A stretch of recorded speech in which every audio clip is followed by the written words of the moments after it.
McKenzie. Listen live, pause, rewind and discover with the BBC Sounds app.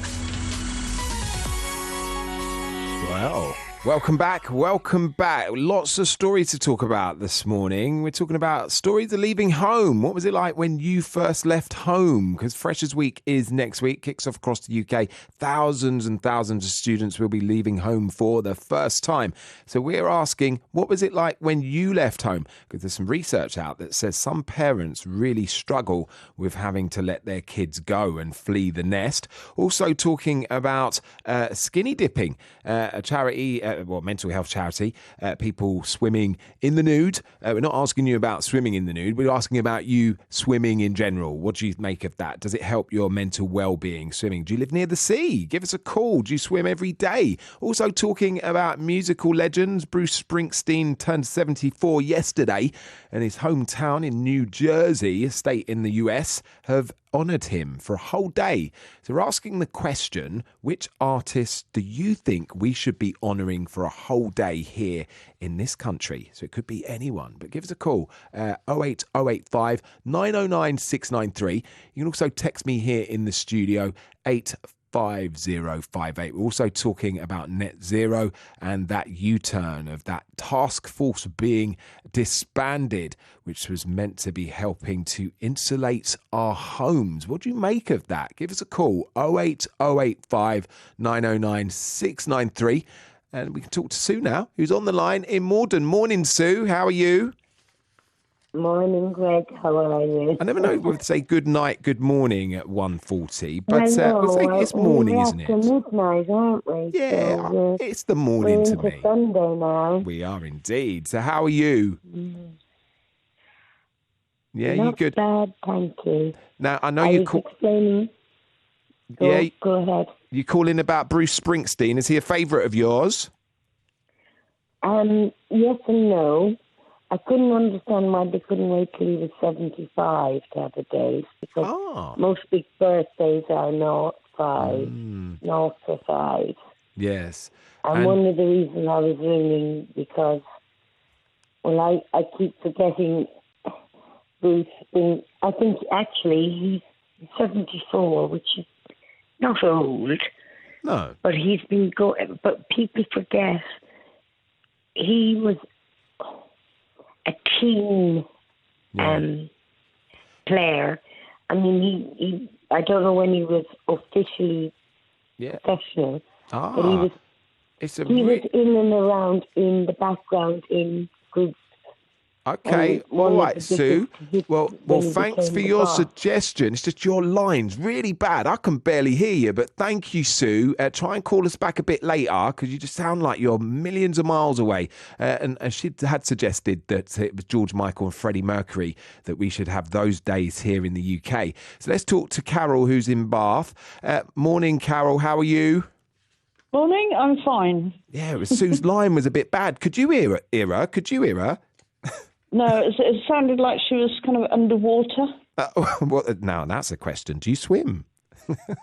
Well, I have been skinny dipping twice in my entire life. Really? And was it liberating? I enjoyed it, but I did feel a bit self-conscious.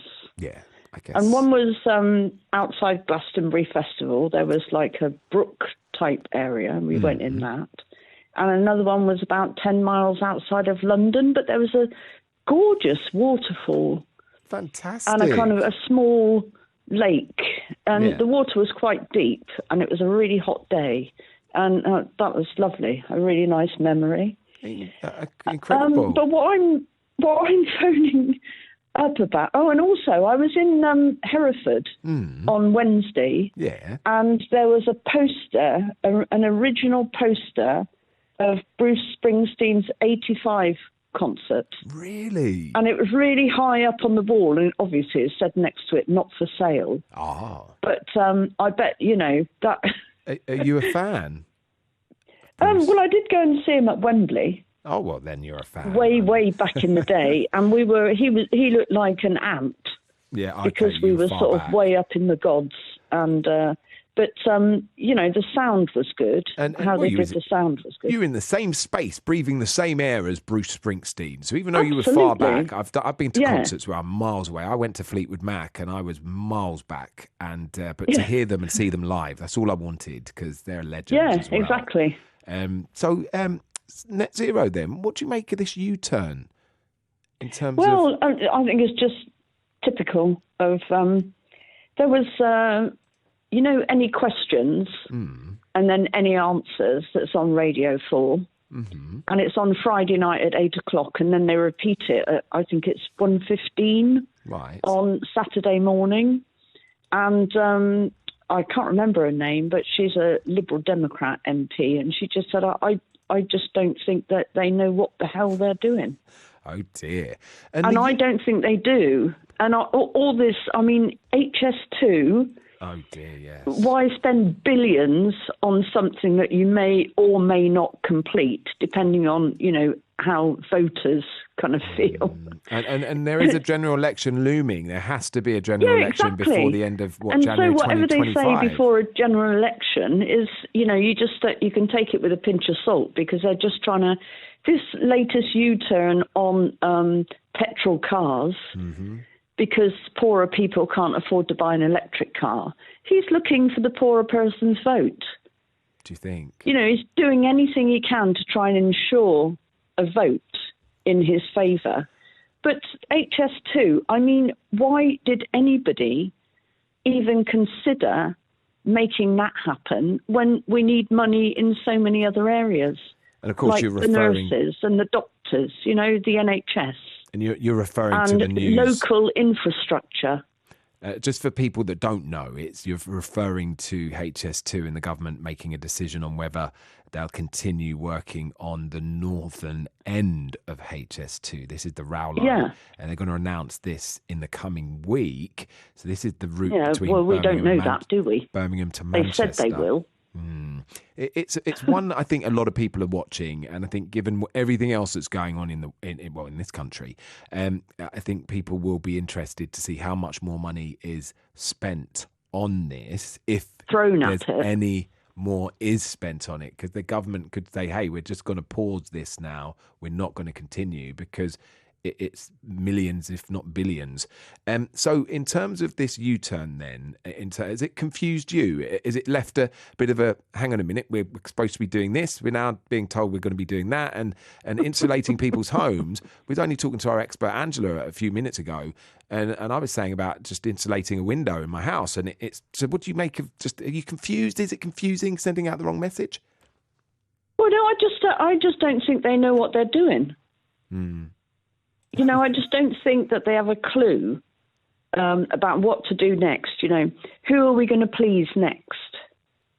That's what they're all about at the moment, because they've got an election coming up, and they're singling out groups that they need to please, and that's the way they're going. I think they're single-mindedly focused on the next election, and it's not about what happens in between now and then. Well, Carol, it's a pleasure speaking to you. And if you want to join in the conversation, 08085 909 693. That was Carol in Bath. You can also text me here in the studio. The number is 85058. Now, this coming week, the Radio Times will turn 100. It's gone from being a radio listings publication to one of the best-selling magazines in the UK, transforming the UK and broadcasters as a lifestyle features magazine. Steve Whirl worked in and around the magazine for decades and has been telling me more about his time there. Yeah, I started in the early 60s in a very junior position and finally retired in January 2000.